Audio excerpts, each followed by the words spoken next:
You cannot serve a man into providing the things that only you can provide for yourself.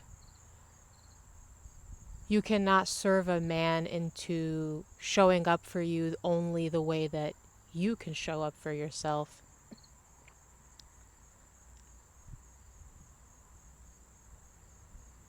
And I think that a lot of you don't understand this concept because you end up serving and serving and serving and pouring into your partner, your spouse, whoever it is, and then you end up resenting them when you are pouring from a half empty cup that no one asked. Girl, he didn't ask you. He didn't ask you. And I'm going to have to side with him here. Some of you are going to be mad because I was mad. And I'm like talking to myself. The resentment that you feel towards him and that you harbor towards him, the resentment that comes out in catty behavior, bitchy behavior, you should be directing that at yourself because, again, he didn't ask for any of that. Instead of, I clean the house so much and I do this and I help you with this and you don't even, and I and you and I don't, and you, I do so much, then don't do it. Then don't do it.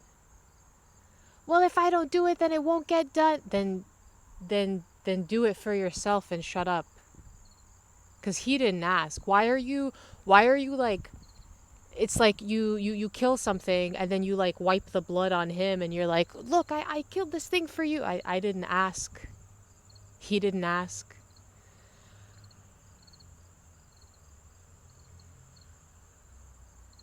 You don't show up for yourself.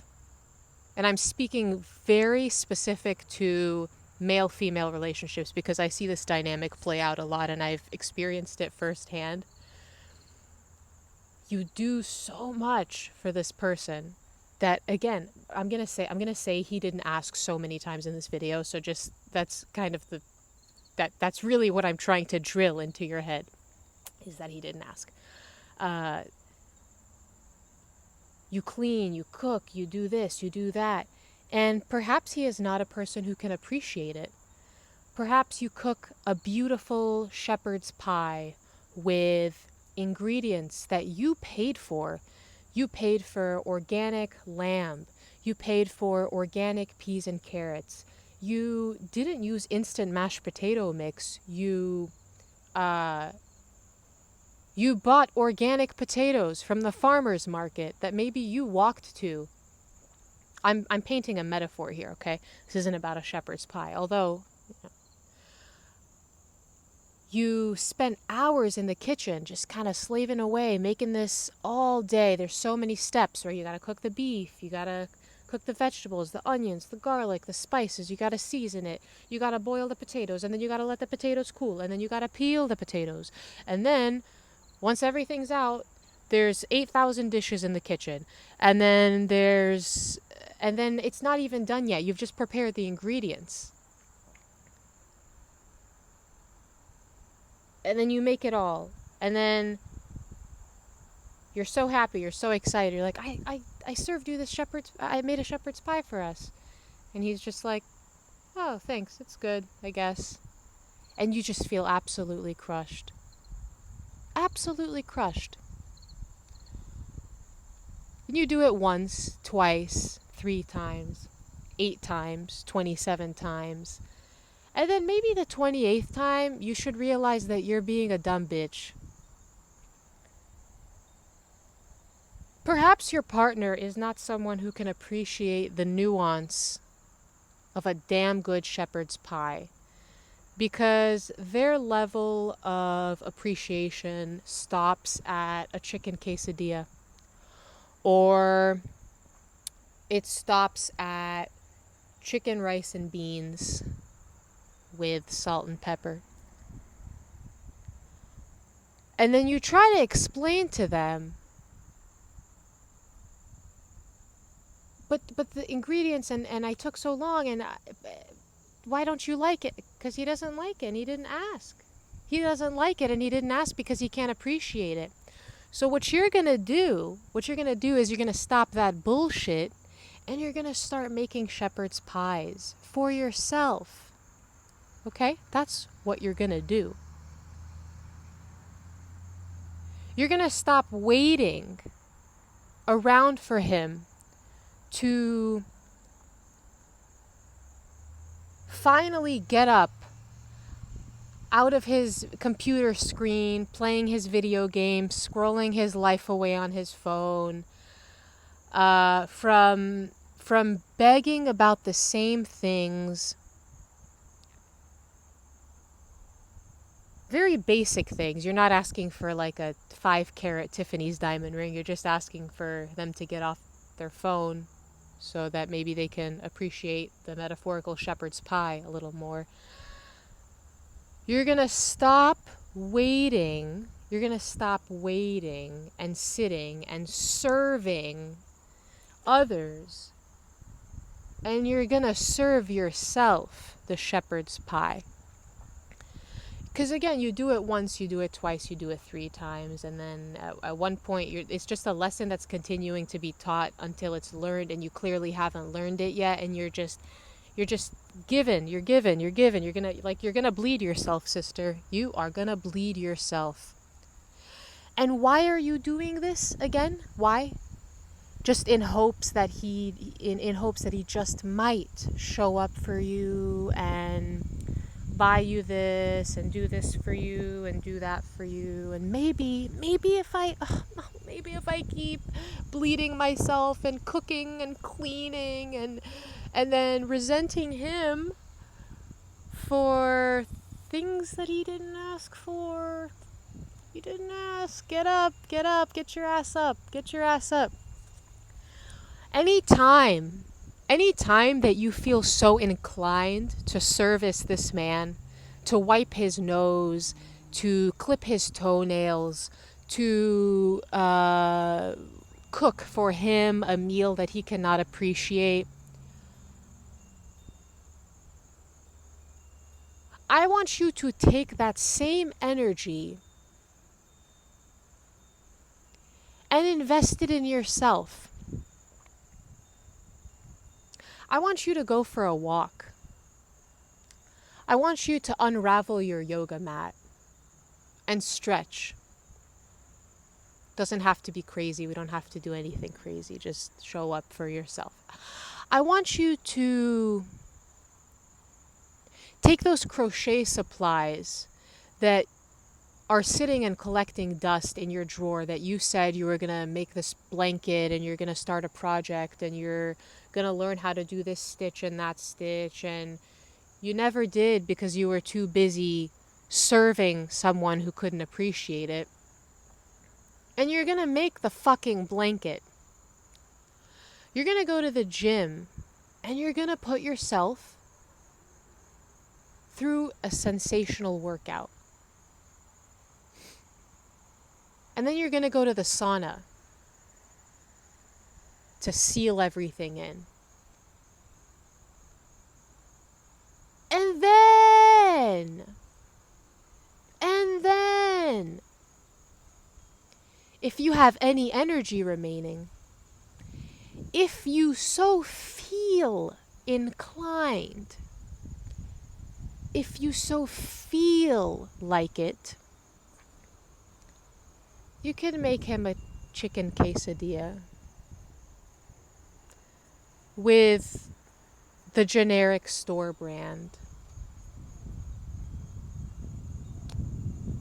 and the regular schmegular not organic chicken, because he hasn't earned your shepherd's pie. So why are you... It's almost like, and I'm not saying your partner is a dog, but it's like if you have a mutt that you just found on the side of the street, please understand what I'm saying here. I'm not saying your partner is a dog. If you have a mutt that you found on the street and you just baked a beautiful shepherd's pie that cost you $50 worth of ingredients, are you going to be like, oh my gosh, let's let me give him this beautiful shepherd's pie that took so much of my time and resources and money and resources and energy and time and money and resources that I will not get back, that I will not get back, that I will not get back, that I will not get back? Or are you just going to find a fucking can of Cheese Whiz and some old lunch meat that, okay, not like expired that you're going to hurt the mutt, but because you can't tell the difference. You can't tell the difference between a shepherd's pie and some old turkey sliced. Can't tell the difference. I promise you that your life will level up as a woman once you begin serving yourself before you serve anyone else. It doesn't work the other way around, and I've just only awakened to this. Shocking. It doesn't work the other way around. You don't serve people. You can't keep out serving and outsourcing. You're like you only have so much energy and so much time and so much money. Serve yourself. Provide what you require, and that's your standard for yourself. That's how you set the standard for yourself, from within.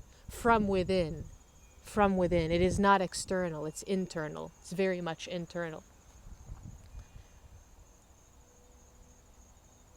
That's why you feel drained. Like, I'm sorry, that's why you feel drained, because you're just bleeding yourself dry here. For what? Does he deserve that?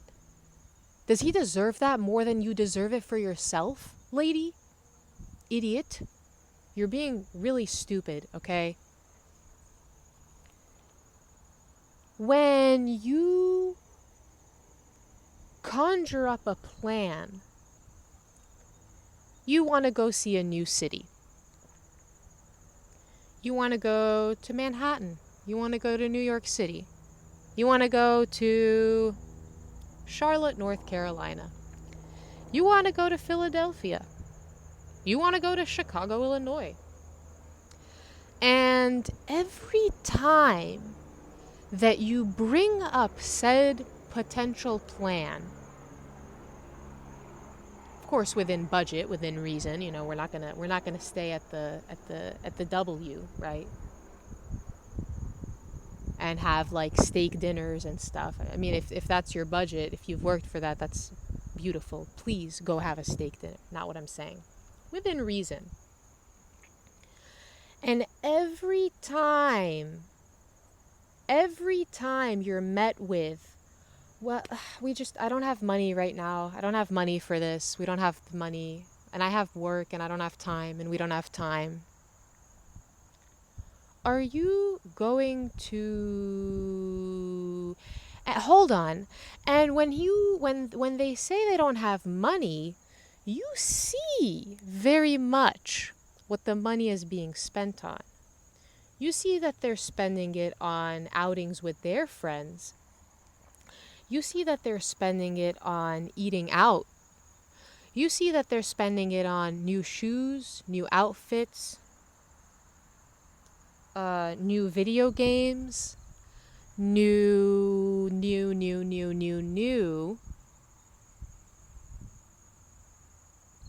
And then they tell you they don't have money. Baby girl. You are allowing yourself to be clowned. And then you know what you're going to say? You're going to be like, well, you spend it on yourself and why don't you? And I keep asking, get your ass up and take the trip by yourself. Get your ass up and take the trip by yourself. Save your money and stop waiting. Stop waiting. You know what you're doing is you're doing this thing. You're at the train station. And the bus is going to get here in 5 minutes. And you're sitting at the bench waiting for the bus. Sorry, waiting for the train. And the train, you're like, okay, the train's gonna leave in 5 minutes. Okay, you have to be ready. You have to be ready in 5 minutes. Okay, 3 minutes now. We're down to 3 minutes. Okay. Okay, 1 minute. The train's gonna get here in 1 minute. And he's just like, say he's like scrolling on his phone. It's a metaphor, distraction, right? He's just, yeah, okay. Mm-hmm. Yep. Okay. The lights are blinking. The platform, the lights on the platform are blinking. Okay. Okay. Ready? The train is here. Ready. Okay, let's go. Dude, we're gonna miss the train. Dude, the train is all. We're gonna miss the train, dude. The train. All right, we missed the train. Okay, we missed the train. All right, we're gonna have to wait 15 minutes for the next one. Next pay period comes. Because money was the issue, right? He said money was the issue. Next pay period comes. Next train comes in 15 minutes. Okay. We have to be super ready this time. You see where I'm going with this? You fucking idiot? At one point, you're gonna have to say, you know what? Fuck you. I'm gonna get on the train by myself. And you can do whatever you want with your money. You can do whatever you want with your time. You can do whatever you want with your phone, with your computer. You can play video games for 48 hours straight. And that has nothing to do with me because I provide what I require. And I am not codependent for me to say, well, no, he has to come with me. He can go goon for 48 hours for all I care. And then at one point, if this is a recurring thing, you need to reevaluate your partnership. It's scary, I know. If this is a recurring thing, you need to reevaluate your partnership. But before you do that, just try showing up for yourself. A little bit. No, a lot of it. Violently. I want you to violently show up for yourself. With violence, with vigor, with gusto, with ruthlessness. No lukewarm shit over here. You want a lukewarm show up for yourself? You deserve lukewarm results. You deserve a lukewarm life. You want to violently show up for yourself?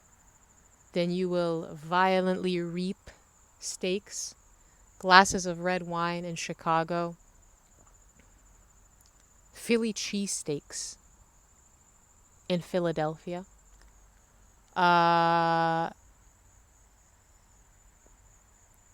You see where I'm going with this. When someone continues to show you and clown you, you're literally being clowned, and you're allowing it, then you can just, see what I'm saying? Don't you ever let anyone make you feel like that, lady. Don't you dare. Don't you dare. Provide what you require. Stop serving others into, specifically your partner, into thinking that they just might show up for you in the ways that only you can show up for yourself. The only narrative you have access to is this one. So when you cultivate self-trust and you build self-confidence and you say, you know what? You can do whatever the hell you want. I'm going to take my trip. And I'm not going to beg you and explain to you, oh, but we can see this art museum and we can have really good food and they have this really nice thing and they have this really cool historical landmark and we can go to the library and we can go to the art museum and we can do this. Because if a person cannot appreciate shepherd's pie because all they do is eat McDonald's and chicken quesadillas, bees don't explain to flies why honey is better than shit.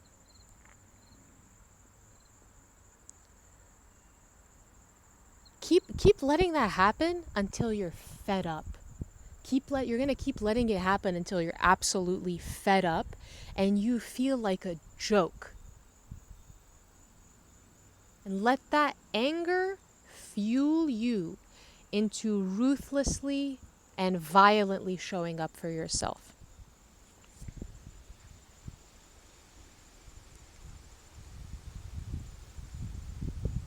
Stop. Can we go on a walk? Let's go on a walk to get some coffee together. I found this new cafe.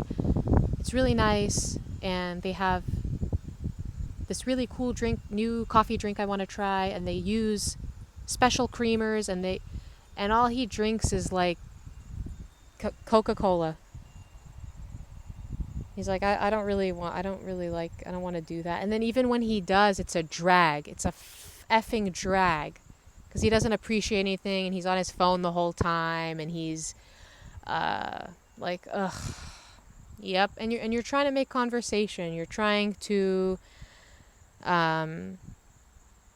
talk and walk and be jovial. And he's just like, I'd rather be at home playing video games and eating McDoubles and smoking weed and playing my video games. Okay. Why are you explaining to him that honey is better than shit? You're wasting your breath. It's a resource that doesn't come back. Your time, your energy. So you're going to take your cute ass, you're going to take your beautiful ass, you're going to do your makeup, you're going to put your lip gloss on, you're going to wear a beautiful, comfortable outfit, some comfortable walking shoes that you saved up to buy for yourself because you didn't wait for him to buy them for you. If he wants to buy you shoes, that's his prerogative. If he wants to, oh, thank you so much. But it's not like, thank you. Oh, I could have not. If it wasn't for you. You're gonna put on your purse, your fanny pack, whatever you feel most comfortable going on a walk in. You're gonna put your headphones on without someone smearing shit all over your outing and being annoying.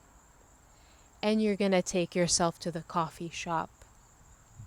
And you're going to savor your coffee slowly, sip by sip.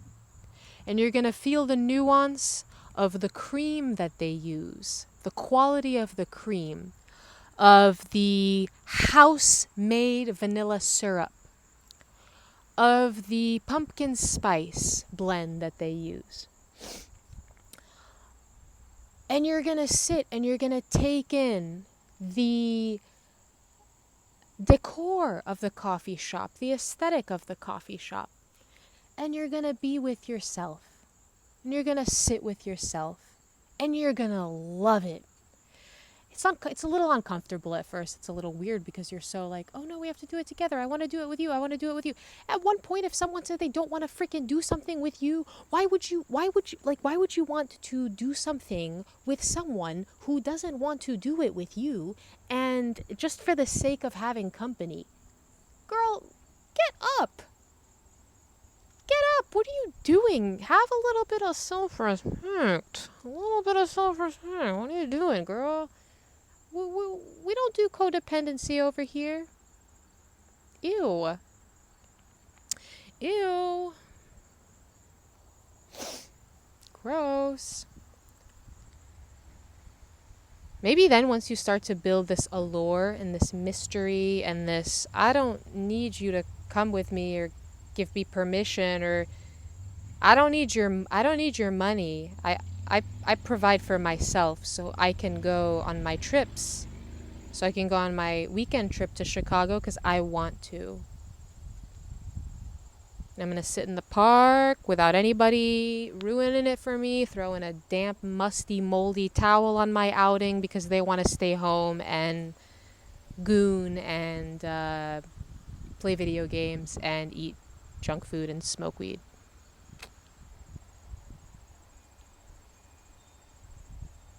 Are you going to provide what you require for yourself and show up for yourself? Or are you going to give that power to a man who doesn't deserve it? It's your prerogative, baby.